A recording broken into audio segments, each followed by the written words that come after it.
Buenos días a todos y a todas. Esta presentación que vamos a hacer a continuación tiene como objetivo, de alguna manera, hacer el encuadre teórico de este módulo 4 del Campus MADAP, que es Liderazgo para el Cambio Educativo. Como sabéis, hemos estado trabajando en diferentes temáticas relacionados con los cambios en los procesos de enseñanza-aprendizaje. Hemos trabajado también temas relacionados con aspectos más culturales y más de colegialidad, como es el peer review. Y ahora vamos a trabajar la idea de cómo podríamos impulsar, desde los diferentes roles que tenemos en nuestras universidades, el cambio educativo, ¿no? Como sabéis, esto parte de la constatación de un problema que nos señalaba Gibbs y que hemos visto más de una vez en nuestras sesiones de discusión y de trabajo, ¿no? Y es que, a pesar de que hagamos muchos esfuerzos por producir cambios en los procesos de enseñanza-aprendizaje que se producen en el aula, si esto no tiene de alguna manera un paraguas, no está cubierto por un paraguas y una estrategia institucional coherente, realmente los cambios que estamos intentando hacer no van a llegar a buen puerto. Esto es la aportación que hace Gibbs a todo este esfuerzo que se ha desarrollado durante décadas, particularmente en Gran Bretaña, pero también en otros países de Europa y del mundo, y de alguna manera la conclusión a la que llegan es a esta, ¿no? Que si no adoptamos, aparte de la perspectiva de la enseñanza y el aprendizaje, la perspectiva organizativa, la perspectiva más global, realmente el cambio no es posible. Ahora bien, yo sé que para todos y todas nos resulta difícil enfrentar el reto de decir, bueno, vamos a impulsar el cambio en lugares que van más allá del aula. Nos sentimos un poco como en una situación de laberinto, ¿no? Hay un laberinto que es nuestras propias universidades, que son organizaciones realmente muy complejas, ¿no?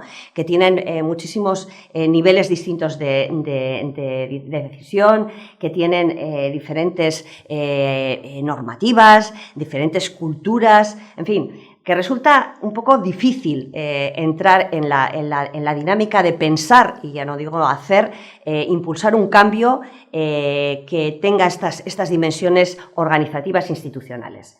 La presentación que voy a hacer yo hoy aquí va a intentar precisamente tirar de algunos hilos que nos permitan a nosotros y a nosotras como líderes académicos desde niveles diferentes. Cuando estoy hablando de liderazgo a un nivel micro, a un nivel meso o a un nivel macro, ¿no?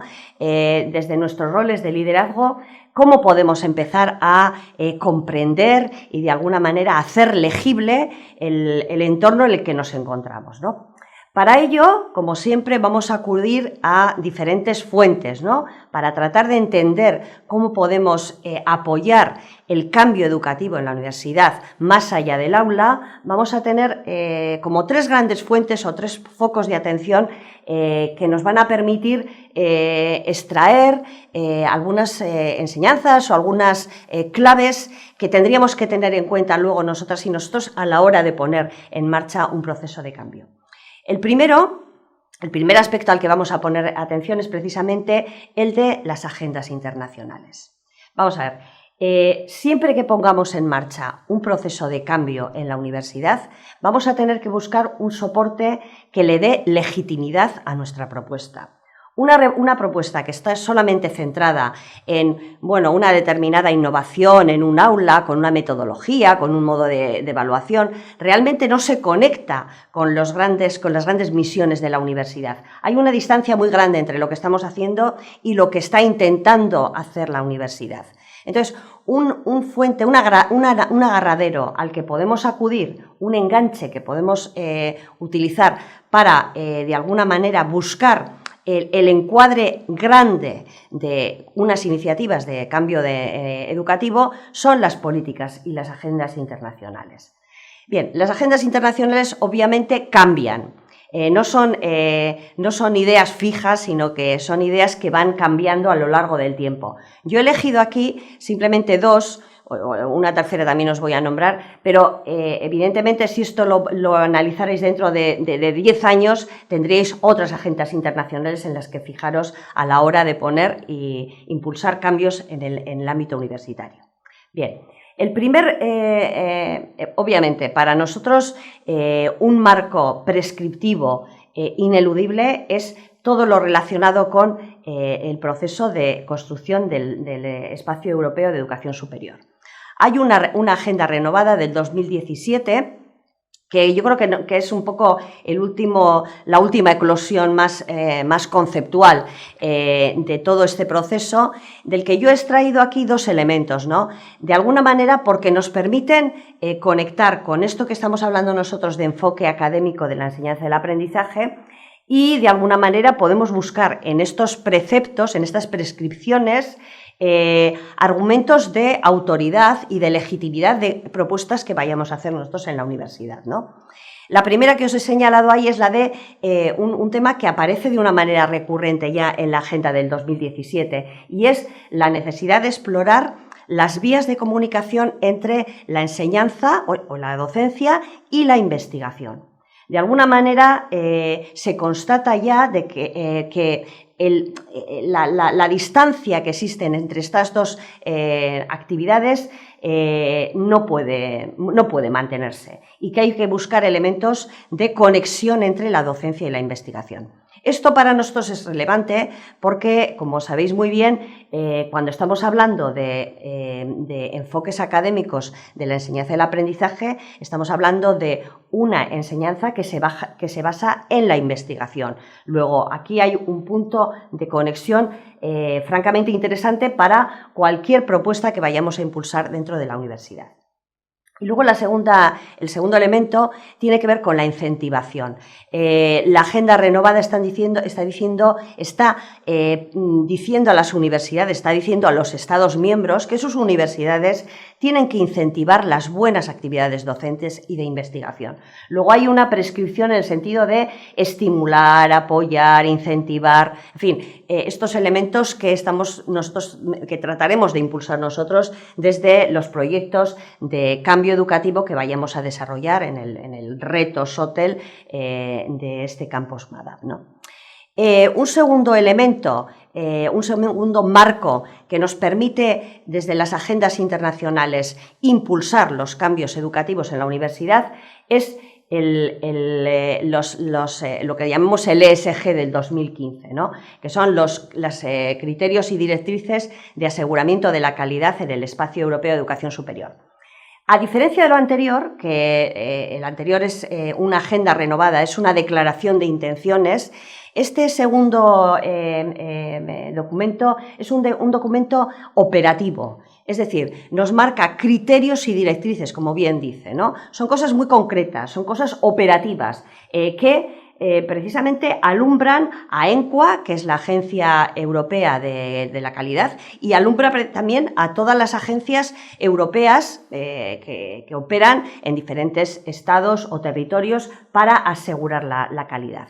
Y aquí he elegido dos criterios, pero es interesante leer el documento en conjunto, que no es muy largo, en el sentido de que hay un criterio, el 1.3, por ejemplo, que remarca la importancia de los estudiantes, del aprendizaje en todos los procesos de enseñanza-aprendizaje. Esto parece que es obvio, pero una y otra vez se están remarcando la importancia de la participación del alumnado, de los estudiantes, en la creación de los procesos de aprendizaje, y esto, bueno, de alguna manera tiene que ser considerado. De alguna manera están diciendo que las concepciones más tradicionales de la docencia pues tienen que ser de alguna manera sustituidas por concepciones que están más orientadas al aprendizaje.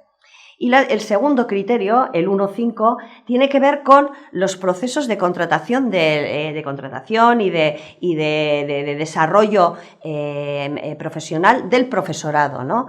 Está diciendo que este tipo de innovaciones, este tipo de buenas prácticas docentes, este tipo de trabajo centrado en el alumnado, tiene que estar relacionado con, eso es un parámetro a tener en cuenta en términos de competencia de su profesorado y los profesores y las profesoras competentes tienen que de alguna manera recibir pues o sea, tienen que beneficiarse de alguna manera de este esfuerzo que hacen cuando van a trabajar, cuando van a concursar o van a plantearse procesos de contratación o de desarrollo a lo largo de la carrera académica. Y un tercer elemento, una tercera agenda que no os he puesto aquí, es la Agenda 2030 de Desarrollo Sostenible. No es una agenda que esté hablando directamente de educación, pero sí que tiene un objetivo de desarrollo sostenible que es educación de calidad. Y, por otra parte, hay toda una política activa para que las universidades se impliquen directamente en el desarrollo de la Agenda 2030. Entonces, ya hay diferentes experiencias que están demostrando que las universidades se pueden implicar aquí, lo pueden conectar con la investigación y con el aprendizaje, y que realmente esto es un elemento que hay que tener en cuenta en las políticas universitarias y, por supuesto, en cualquier iniciativa que pongamos en marcha de cambio educativo en la universidad. Bien, esto es lo que quería transmitiros en cuanto a marcos internacionales que pueden ayudarnos a soportar una propuesta de cambio educativo.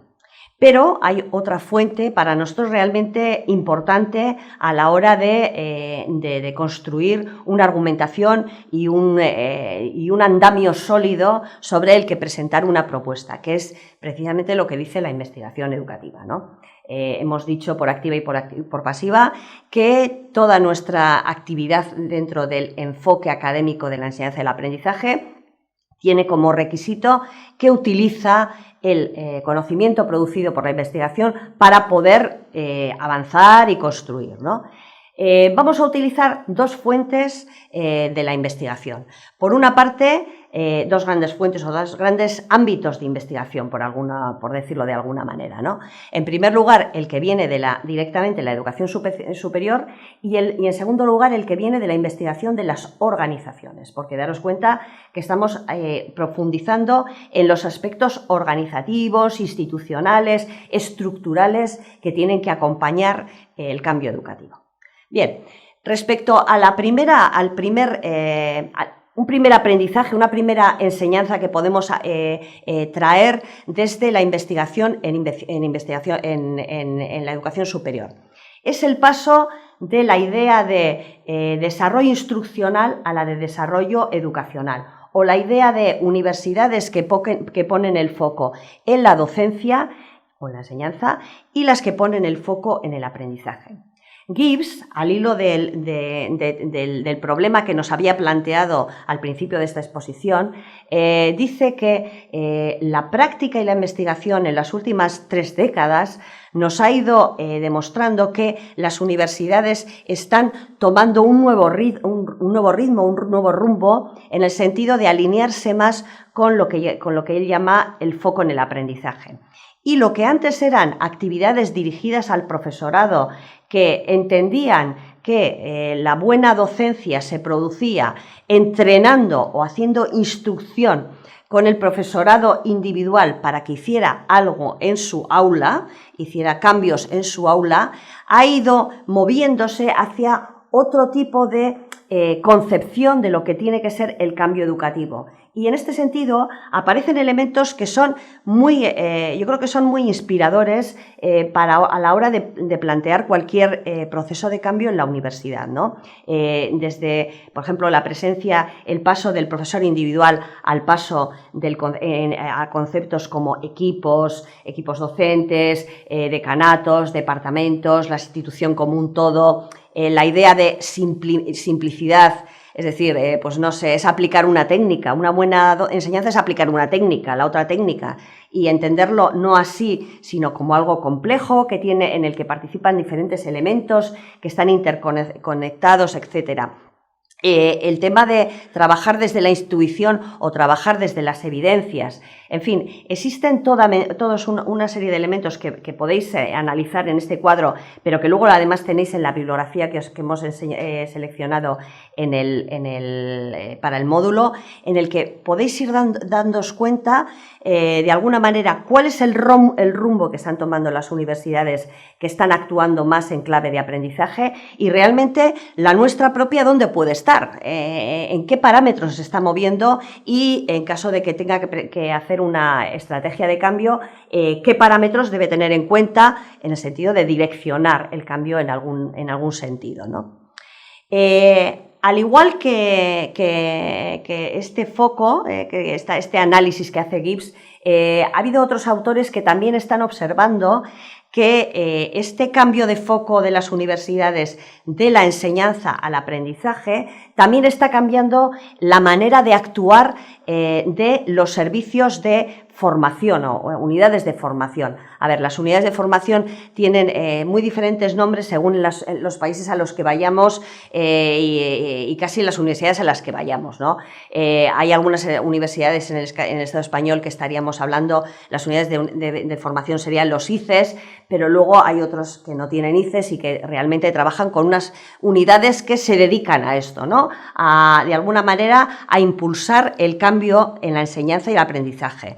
Y se está viendo, y esto, el trabajo que os presento, que es el de Holt, Palmer y Challis, lo está detectando en diferentes países, como las unidades de formación o los centros de Teaching and Learning, como dicen ellos, ¿no? Están pasando de ser unidades marginales, unidades que están circunscritas en sí mismas, que tienen poca relevancia institucional, que realmente son muy funcionales, muy limitadas, están pasando a convertirse en unidades que tienen un papel mucho más visible, mucho más relevante, mucho más alineado con lo que se hace en todo el ámbito de la enseñanza y aprendizaje en la universidad. Sean las facultades, sean las titulaciones, sean los propios equipos de gobierno, en fin, existe un cambio en la manera de actuar dentro de la universidad. Yo les decía hace poco a unas compañeras, bueno, vosotras estáis trabajando en una unidad de innovación docente, de desarrollo docente en vuestra universidad. ¿Vosotras sabéis en qué punto del plan estratégico estáis actuando? ¿Vosotras sabéis realmente en qué punto estáis aportando? Porque si sabéis reconoceros en los planes estratégicos, quiere decir que estáis participando activamente y sois visibles dentro de lo que es la estrategia de la universidad. Si habéis conseguido esto, ya sabéis dónde estáis. Si veis un plan estratégico y realmente no sabéis dónde está vuestra unidad, probablemente estáis en este modelo tradicional de centros de enseñanza-aprendizaje que, bueno, trabajan funcionalmente, pero realmente no son relevantes para la estrategia general e integrada que está impulsando la universidad. Bien, estas dos ideas, por tanto, son bases empíricas o soportes empíricos que podemos utilizar para pensar cómo podríamos impulsar un proceso de cambio educativo en nuestra universidad. La otra fuente de inspiración no es la investigación en el ámbito de la educación superior, sino es la investigación en el ámbito de las organizaciones. Es decir, existe todo un campo de conocimiento, de investigación, que se pregunta cómo funcionan las organizaciones. Ya no estoy hablando de las organizaciones educativas, sino las organizaciones en general. Y aquí os he traído la aportación de Sens de 1992, que es la quinta disciplina, ¿no? Porque yo creo que marca un hito en la manera de comprender las organizaciones. De alguna manera, antes de este trabajo, las organizaciones se concebían un poco al estilo de los sistemas industriales, ¿no? Existe una jerarquía, existe un liderazgo claramente concentrado en la cúspide de la organización y existen diferentes unidades que funcionalmente colaboran de una manera piramidal y compartimentalizada al desarrollo de un proyecto o de una organización, ¿no? Peter Sachs lo que dice es que en la actualidad las organizaciones no pueden ser concebidas como se concebían en una organización industrial, sino que tenemos que concebirlas como organizaciones que aprenden. Las organizaciones que aprenden tienen esas cinco características que aparecen ahí. Realmente aparecen ahí explicadas, ¿no? Pero bueno, tienen una visión global de la organización y conciben que la organización tiene elementos interrelacionales entre sí. Existe también la idea de que tenemos esquemas mentales que de alguna manera están por detrás de nuestras maneras de actuar y que por lo tanto hay que ir reflexionando en la acción y tras la acción para saber realmente dónde estamos, para dónde vamos. Existe también una visión compartida de lo que quieren hacer y además no hacen las cosas porque se lo han mandado o porque tienen que hacerlas, sino porque quieren hacerlas. Son las organizaciones que detrás tienen unas personas que creen en el proyecto en el que están involucrados, realmente se implican y desempeñan particularmente, individualmente en esa dirección y participan en equipos de trabajo que funcionan con esta filosofía. Os invito a ver un poco cómo es esta filosofía que plantea este autor. Lo tenéis también en el dossier de textos, si tenéis algún pequeño vídeo que os ayude a ver cómo se conceptualizan en la sociedad de la información o en la sociedad del conocimiento estas organizaciones, ¿no? Os he recuperado ahí una frase que a mí me parece que es importantísima para entender qué es la universidad en este contexto actual, ¿no? Y dice, la universidad requiere personas capaces de desarrollar soluciones no estandarizadas para problemas no recurrentes. Los procesos de enseñanza-aprendizaje nos plantean precisamente problemas no recurrentes porque constantemente surgen situaciones nuevas y las soluciones que tenemos que dar a estos problemas no recurrentes son soluciones no estandarizadas. Luego, estos elementos que aparecen aquí en este modelo son realmente relevantes para poder abordar este tipo de problemas no recurrentes que hay que solucionar de manera no estandarizada en nuestro día a día, en el trabajo con nuestras estudiantes y nuestros estudiantes y sus procesos de enseñanza-aprendizaje. Bueno, esta es la primera idea que quería poneros sobre la mesa. Organizaciones que aprenden. ¿Son nuestras universidades organizaciones que aprenden? ¿Hasta qué punto nos acercamos a este modelo? ¿O qué lejos estamos de este modelo? ¿Dónde hay elementos de construcción para este modelo? ¿Dónde hay obstáculos? Etcétera.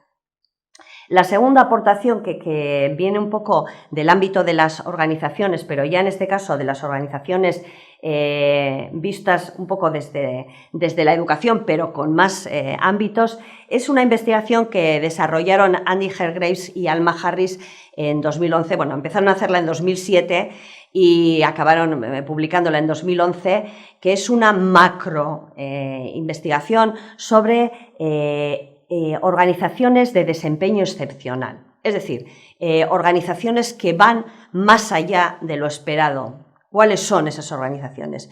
Ellos desarrollaron una investigación muy ambiciosa en el que llegaron al final a hacer un estudio detallado de 18 organizaciones en 5 países y 3 continentes. Como veis, es una investigación muy amplia, muy ambiciosa. Tomaron 4 sectores, a pesar de que su interés venía de la investigación, toman como punto de partida 4 sectores, que son la economía, el deporte, la salud y la educación, y a partir de ahí ilustran 18 casos de estudio de organizaciones de estos 4 sectores que van más allá de lo esperado. La investigación trata de responder a 3 preguntas claves, que son qué características hacen que organizaciones de diferentes tipos tengan éxito y sean sostenibles más allá de las expectativas. Esto es importante porque no están buscando organizaciones que dan un pelotazo y se hacen ricas en un periodo cortísimo de tiempo por un factor imprevisto, sino son organizaciones que a lo largo del tiempo han sabido mantener este rumbo, ¿no?, de ir más allá de lo esperado. ¿Cómo se manifiesta la sostenibilidad del rendimiento más allá de las expectativas en el liderazgo y en el cambio en la educación en comparación con otros sectores? Ahí, era buscar si la educación, el sector educativo tiene algo particular o comparte factores con los otros sectores y cuáles son las implicaciones para los centros educativos y los equipos directivos, ¿no? El informe completo lo tenéis también publicado en el Moodle para quien lo quiera analizar con mayor precisión, ¿no? Pero bueno, estos autores, Alma Harris y Hanny Grace, lo que acaban es diciendo que hay 15 grandes factores que explican o que de alguna manera están presentes en los procesos de estas organizaciones que desempeñan de manera excepcional. No quiere decir que estén los 15 a la vez, pero sí que de alguna manera están presentes muchos de ellos. Estos se resumen en 3 ideas claves que yo creo que nos tienen que hacer pensar para diseñar nuestros propios retos SOTEL o nuestros procesos, nuestros proyectos de cambio institucional en el ámbito de la enseñanza y el aprendizaje. El primero es que, fijaros, todas estas organizaciones de estos 4 sectores, económico, del deportivo, del educativo y de la salud, todos tienen un punto de origen firmemente arraigado. Se trata de organizaciones que tienen un pasado claramente definido, que está asumido por las personas que están en la organización, que de alguna manera responde a un pasado que nos ha traído al presente, ¿no? Hay una idea de identidad con respecto al trayecto previo muy arraigada, pero a la vez este posicionamiento les hace proyectar un objetivo claro y bien definido. En este caso no se trata de un objetivo, sino de un destino, ¿no? Existe detrás una idea de un sueño, existe detrás la idea de una ambición, de algo que es realmente ambicioso, inspirador e incluso inalcanzable, ¿no?, pero que está puesto como rumbo de la organización. El segundo gran grupo de factores tienen que ver con que dentro de estas organizaciones existen una serie de caminos que se trazan y que se van analizando para ver el progreso, hasta qué punto se está avanzando en la dirección deseada, ¿no? La dirección en este caso es este destino claro y atractivo que las personas comparten dentro de la organización. Este es el segundo gran bloque de factores. Y un tercer gran bloque es el de coordinar capacidades y impulsar y de alguna manera direccionar este cambio, ¿no? Esto tiene que ver más con las personas, con cómo se crean sinergias entre las personas de cara a ese sueño o este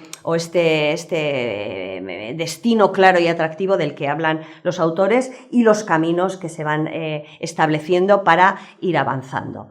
Los 15 factores son en concreto estos. Yo os los he resumido en estas 3 ideas fundamentales, pero bueno, vais viendo que hay un destinos y salidas y ahí aparecen 4 factores: el sueño fantástico, el miedo, la lucha, los futuros fundamentales, el progreso, como vamos trabajando, pues el crecimiento, los cimientos, etcétera, la cultura y la colaboración.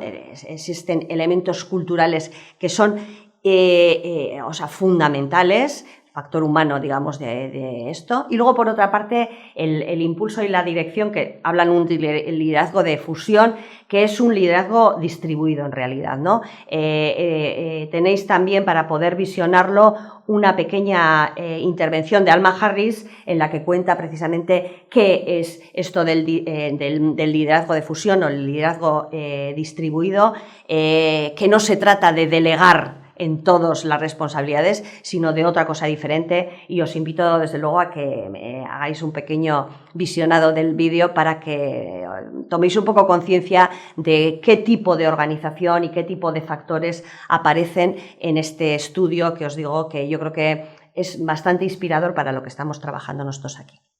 Bien, con esto daríamos por finalizada los dos primeros grandes bloques, que son marcos de actuación o marcos de sujeción de procesos de cambio que podamos impulsar dentro de nuestras universidades. Hemos hablado de las agendas internacionales que nos sirven de soporte, que nos dan legitimidad para poder hacer procesos de cambio, y luego hablamos del conocimiento científico construido, que nos da también elementos de legitimidad y de apoyo para cualquier entrada en un proceso de cambio. Ahora nos quedaría un poco construir cómo lo hacemos esto en cada una de las universidades, que es el trabajo que estamos desarrollando en este módulo, y que sabéis que tiene que atender a elementos de estrategia, a elementos de estructura y de cultura y de personas. Este es un poco el camino que nos queda por recorrer, pero sin olvidar que estos elementos que os he explicado nos tienen que ayudar de alguna manera a soportar, a legitimar, a fortalecer, a fundamentar bien los procesos de cambio.